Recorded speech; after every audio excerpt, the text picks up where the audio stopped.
लोगों ने मिल करके जनता की ली, अब जनता ने इन लोगों की ले ली। विजय थलापति भाजपा से नहीं है, लेकिन फिर भी वो जीता और उसको लेकर पूरे भारत देश में खुशी है। और ये तुष्टीकरण की राजनीति ही ममता जी को ले डूबी। ईवीएम का तो बहाना है साहब। तो बंगाल की जनता ने इस बार तय कर लिया था कि 15 साल हमने टीएमसी को दिया, 35 साल हमने वाम को दिया, अब बाकी जिंदगी जो बचेगा अब राम वाले को देंगे। कुल मिला के जो सनातन की बात करेगा हम उसकी बात करेंगे। अखिलेश जी को डर लग गया कि जो है 27 में क्या होगा, अब जो है अल्लाह और मुल्ला करने से हमारी जीत नहीं होगी। आज सनातन धर्मावलंबी के कारण ही जो बीजेपी सत्ता में आई है और जो है उनके कारण ही जो है ये तृणमूल कांग्रेस मिट्टी में मिल जाएगी। देखिए, मैं माफी चाहूंगा, मैं ऐसे शब्दों का प्रयोग कर रहा हूं, लेकिन शिवलिंग पर उन्होंने कोंडम, जिसने भी सनातन को गाली दी है हमने उसको जड़ से उखाड़ फेंका है। आ नहीं रहेगा। अखिलेश जी को जय श्री राम याद आ रहा है। देखिए, आप चैनल के माध्यम से हम दिखाना चाहेंगे कि अखिलेश जी ने पोस्ट कर दिया है सब।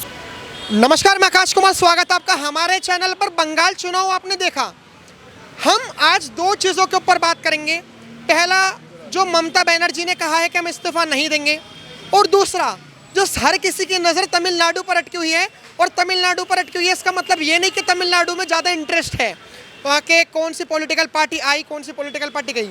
दरअसल वहाँ का जो एक्टर है वो 2 साल पहले पार्टी बनाता है और पार्टी बनाने के बाद इतनी ज़्यादा सीटें लेकर आ जाता है जहाँ तक एग्जिट पोल ने भी इसका जवाब नहीं दिया था। विजय थलापति, जिसका एक रुतबा है साउथ तो छोड़िए पूरे भारत देश में, और हम कह सकते हैं कि भारत देश के बाहर भी। सर, विजय थलापति भाजपा से नहीं है, लेकिन फिर भी वो जीता और उसको लेकर पूरे भारत देश में खुशी है। बंगाल में भाजपा को लेकर खुशी है और तमिलनाडु में विजय थलापति को लेकर खुशी है। इसको लेकर आप क्या कहोगे? सबसे पहले विजय जी को हार्दिक शुभकामनाएं। इतना जन समर्थन मिला उनको, ठीक है, प्रचंड जीत के साथ वो आए हैं। और मैं जैसी उनकी फिल्मों में छवि होती थी कि एक हीरो आता है और देश को बदल देता है, मैं उसकी ही कामना करूंगा। लेकिन ये उनके लिए अकेले में संभव नहीं है बिल्कुल भी। अगर वो बीजेपी के साथ हाथ मिला के काम करना चाहेंगे, क्योंकि सेंटर में बीजेपी है और वहाँ काम करना चाहेंगे, तो बहुत उनके लिए अनेक सफलताओं के रास्ते खुले हुए हैं। कैसे करेंगे? मुद्दा तो ये है कि तमिलनाडु में तो बीजेपी अपनी पकड़ बना ही नहीं पाई, तो जोड़ घटा करके भी तो नहीं कर पाएंगे। नहीं, जोड़ घटा नहीं कर पाएंगे, वो आपकी बात बिल्कुल ठीक है। डीएम के जैसे हमें कहता था सनातनियों के तो डेंगू मलेरिया है, ये भी तो खींच थी ना, ठीक है। इसका ही बदला डीएम के पार्टी से लिया है, जो हमें डेंगू मलेरिया की बातें करते हैं। किस पार्टी को सपोर्ट करते हैं? अगर मोटा मोटी देखो जी, जो भी देशभक्त पार्टी है, आपके हिसाब से कौन है? बीजेपी आज की डेट में। आप किस पार्टी को करते हो? देखिए, जो सनातन के हक में रहे, कौन सी पार्टी? अभी तो बीजेपी है। आप किसको करते हो? जो पार्टी बता दो। कुल मिला के जो सनातन की बात करेगा हम उसकी बात करेंगे। जो सनातन की बात करेगा हम उसकी बात करेंगे। आप इशारों में समझ जाइए कि हम किसकी बात मैंने फिर भी बता दीजिए, क्योंकि हमारा जो सवाल होगा वो इससे रिलेटेड होगा। भारतीय जनता पार्टी। भारतीय जनता पार्टी, लेकिन तमिलनाडु में बीजेपी नहीं बनी, ठीक है। विजय थलापति को लेकर आप कितने खुश हैं? बिकॉज डीएम के पार्टी जो थी वो सनातन धर्म को डेंगू मलेरिया बोलती थी, लेकिन जो विजय थलापति है वो डॉक्टर भीमराव अंबेडकर जी को आगे लेके चलते हैं। लेकिन कभी उन्होंने इतना ज़्यादा उल्टा नहीं बोला, बोलते सब हैं राजनीति के चलते हुए, इतना ज़्यादा नहीं बोला। तो आपको लगता है कि कहीं ना कहीं आरएसएस का हाथ था आपके हिसाब से विजय थलापति को जितवाने का? देखिए, विजय थलापति जी जो जीते हैं उनकी अपनी ये है, मतलब जो है जो जनता में लोकप्रियता है उसको लेकर के वो जीते हैं, और जो है उनको मेरी तरफ से शुभकामना है। और जिस प्रकार से वहाँ पर जो है स्टालिन द्वारा हिंदुओं को, सनातन के लोगों को, हमारे धर्म प्रेमियों को जो है डेंगू मलेरिया कहा गया, तो उसका रिजल्ट ये देखने के लिए मिला कि जो है वो नक्शे में कहीं नहीं है और जो है उसका सूफड़ा साफ हो चुका है। अब आप देखिए कि इसी को देखते हुए आज अखिलेश यादव ने एक पोस्ट किया। सब सुख लहे तुम्हारी सरना, तुम रक्षा चाहो को डरना। तो जो है ये पोस्ट देखने के लिए मिल रहा है, तो ये आज समझ जाइए कि ये सनातन का पोस्ट है, सनातन की जीत है। और इसको मान के चलिए कि जो है अखिलेश जी को डर लग गया कि जो है 27 में क्या होगा, अब जो है अल्लाह और मुल्ला करने से हमारी जीत नहीं होगी। और एक बात मैं बता दे रहा हूँ, आज तक जो है लोग मस्जिद और मदरसों में जाते थे, घुटने टेक देते थे कि हमारी सत्ता की चाबी तो वहाँ से निकलती है। लेकिन मैं बता देना चाहता हूँ आपके चैनल के माध्यम से कि आज जो है पूरे भारत नहीं पूरे विश्व जान चुका है कि सत्ता की चाबी जो है वो हिंदुओं के पास है, सनातन के पास है। जब जब हिंदू एकजुट हुआ है तब तब इस प्रकार का रिजल्ट हुआ है, और ये रिजल्ट आगे भी देखने को मिलेगा, आपको उत्तर प्रदेश में भी मिलेगा, और आगे जो है केरल में भी, अगली बार केरल में देखने के लिए ये मिलेगा। बात तो स्पष्ट है कि बंगाल के चुनाव को देखकर और तमिलनाडु के चुनाव को देखकर विपक्ष में डर तो है सनातन धर्म को लेकर कि जिसने सनातन धर्म को डेंगू मलेरिया बोला आज तमिलनाडु की सत्ता में नहीं है, जिसने बंगाल में भगवान राम को बोला, हिंदू को मतलब उल्टा हिंदू शब्द को उल्टा सीधा बोला, और जैसे आपने देखा होगा टीएमसी के एक नेता है, मैं उनका नाम भूल रहा हूँ, उन्होंने शिवलिंग पर, मैं माफ़ी चाहूँगा मैं ऐसे शब्दों का प्रयोग कर रहा हूँ, लेकिन शिवलिंग पर उन्होंने कोंडम चढ़ाकर ऐसी फोटोज ट्विटर पर अपलोड करी थी। इसको लेकर क्या कहोगे?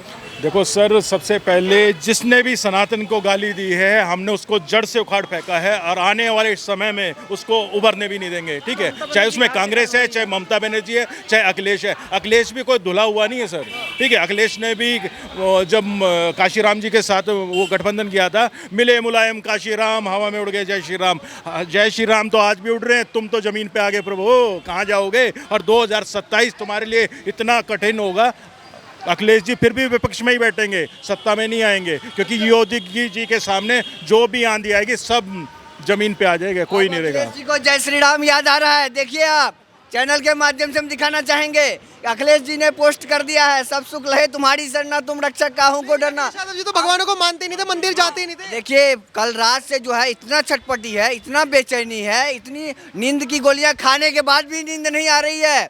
आप उस दर्द को नहीं समझेंगे। एक बार जो है वहाँ पर जाकर के आपको पता करना होगा पार्टी कार्यालय में कि नींद के लिए कितनी गोलियां आ रही है। उनके कार्यकर्ता नहीं सो रहे हैं, इनके लिए जो है विशेष लोग खुफिया अंदर से ला रहे हैं दवाई, ताकि जो किसी को पता ना चले कि अखिलेश यादव नींद की गोली खा करके सो रहे हैं। अरे नींद की गोली भी आ रही है, कुछ बर्नोल वगैरह भी? नहीं, बर्नोल भी आ रहा है, सब कुछ का प्रॉपर व्यवस्था अंदर में है, क्योंकि जो जलन जो अभी है जलन बरकरार है, और ये जलन तब तक रहेगा जब तक उसका जीवन रहेगा।